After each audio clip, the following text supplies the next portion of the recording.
Hey everyone, and welcome back. We are going to be talking about the rules you need to understand if you're going to create beautiful designs that have nice hierarchy, nice layout, and all that.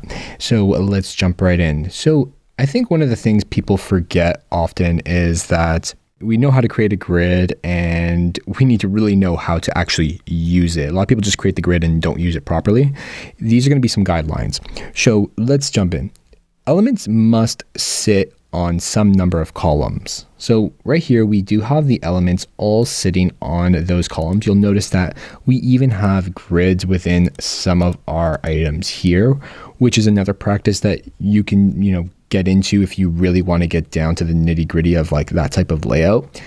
With auto layout these days, it's not so big of an issue, but when it comes to like the main grid, I would say that, you focus on keeping everything on this really large grid here. Now, your elements must sit on the grid. You can split them up in any which way you want. You notice I'll have like three in this like row here, but it must actually sit on that grid. It can't come into over here and rest on top of that column. Now, the other thing I often find is that sometimes people kind of ignore that and they let the content sit in like gutters. It's the same kind of concept. We need to actually have that content over here aligned with that grid. You'll see that kind of rule pop up, that red rule over there. That is where they need to sit, and I would definitely not move it. And if you notice that maybe your content gets a little too close to one another, and say like you have this frame over here, and let's just hide our grids. So we have this frame over here, and if our content didn't, expand within that frame, there's issues where they're very close.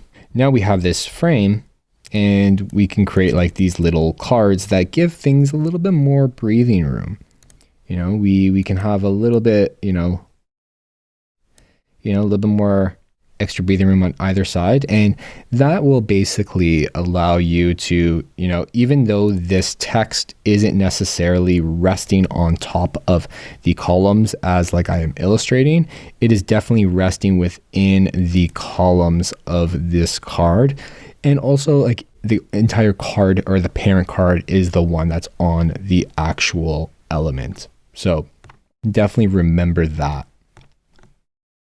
And, I'm going to build off of this a bit. This is going to just apply to the parent container. There'll be times where you want to customize a card or the content within it, and it may not really adhere to that grid at all, like I mentioned just prior. It may be that the image is in the gutter or your text is wrapping to accommodate something else. And this is fine as long as the parent container, like this card, is on that grid within the columns, as you see here. This is an example of just like a card on a column, but you shouldn't really place it like this without anything beside it, because this brings me to my next point here. Now, your outside columns are not for padding.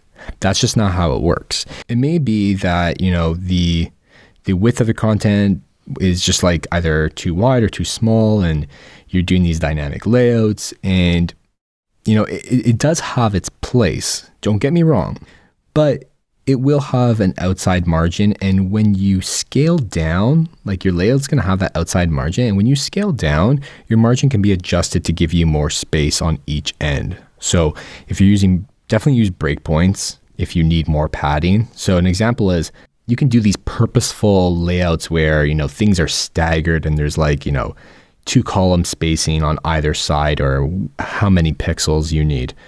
That's fine. But if you find that, okay, I need more padding on either side here and I want this to be centered, I think the goal here is to, make this a whole section and then center that content inward and keep it very consistent. Don't just like do it, as like a one-off thing. You see how like this is kind of like all over the place.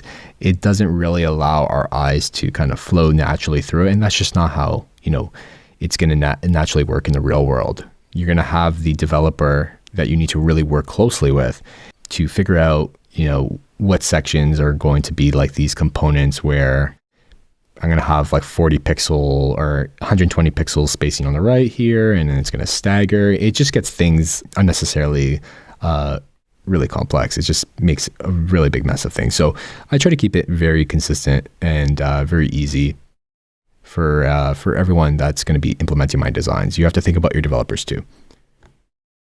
Now, one of the last things I do want to bring up are full bleed elements. Now, you will design websites, you probably already have, and you will have like these massive hero pages where they're just going to bleed right off of your actual columns, and that's fine. Your full bleed elements can go beyond your grid and stretch to the edge, your frame over here. Artboard, frame, canvas, whatever you like to call this area. It's just a frame, but it can stretch right across to the edge. And that's about it. Nothing else is going to be able to stretch beyond that. You notice how this is still on that grid over here. It's kind of hard to see, but the navigation is still there. The text is still there. The button is just kind of like centered, and that's fine. But this container is like beyond that grid.